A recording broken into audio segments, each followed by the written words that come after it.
Dragon Silver Wizard Gold. Book 1 in the Varthien Saga by Kris Sihto. Chapter 12. Announcements. 661 OM Tarandir. Year of the Tangled Briar. Pugton. Felicity was eating morning tea when a strange chime pinged in her ear and a voice spoke. Succession within the Council of Mages has been called. All who possess magic are welcome to witness succession at Atinian Mountain Lodge Hall. Mages eligible for consideration will receive a complimentary portal for 24 hours to attend, with guaranteed return to their original location for a further 24 hours.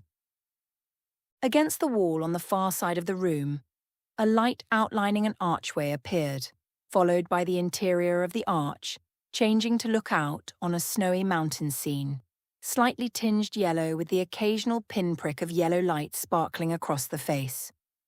The half-eaten caramel tart stopped in front of her face as she took the scene in, wide-eyed.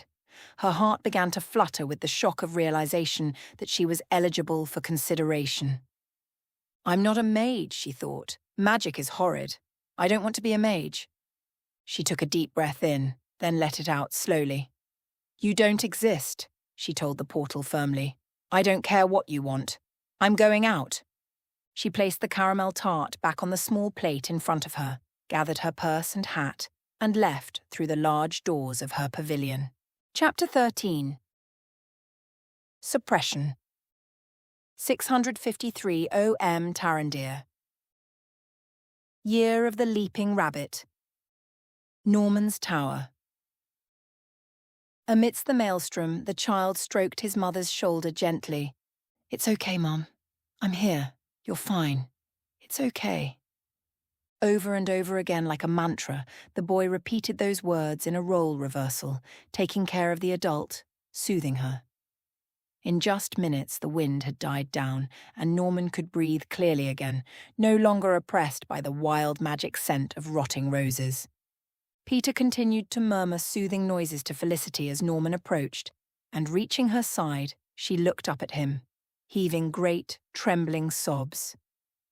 "Norman, I'm not quite sure how I got here."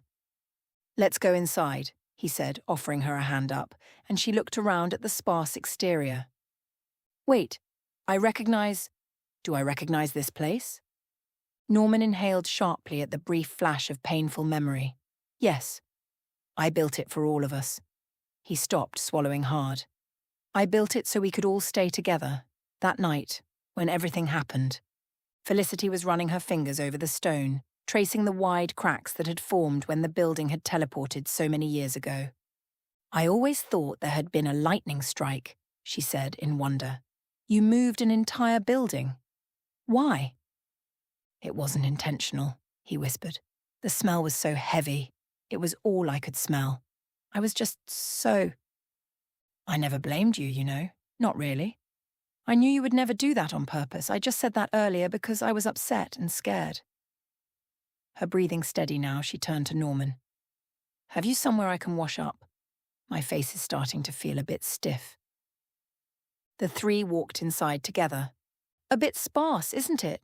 Felicity asked, referring to the lack of internal walls. Norman laughed, breaking the tension that had built up inside him.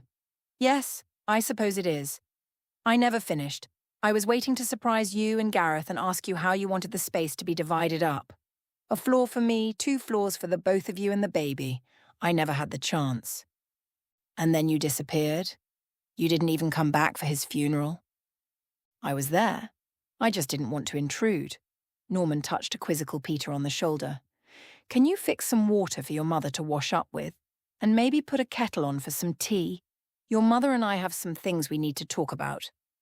Peter nodded, grateful for something to do, and ran upstairs for a bowl. Norman and Felicity ascended the stairs at a more sedate pace as the child ran back down past them, heading out to the well for its cool, clear water. Over the next hour, Norman recounted the tale of that final fateful day to Felicity. Then, she discussed the issue of debts that Gareth had left behind, the bills that she had failed to ever get on top of, right up to her current issue. At some point, Peter had drawn a seat up beside them, and as Felicity spoke about taking from his portion of the money, he put a small hand on her knee. "That's okay, Mum. If you need to use my money, do it.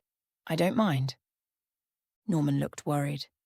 "To a point, that's all right, but you need to make certain that you don't overdraw on his funds too often, and it all needs to be paid back by his 18th birthday. That's important."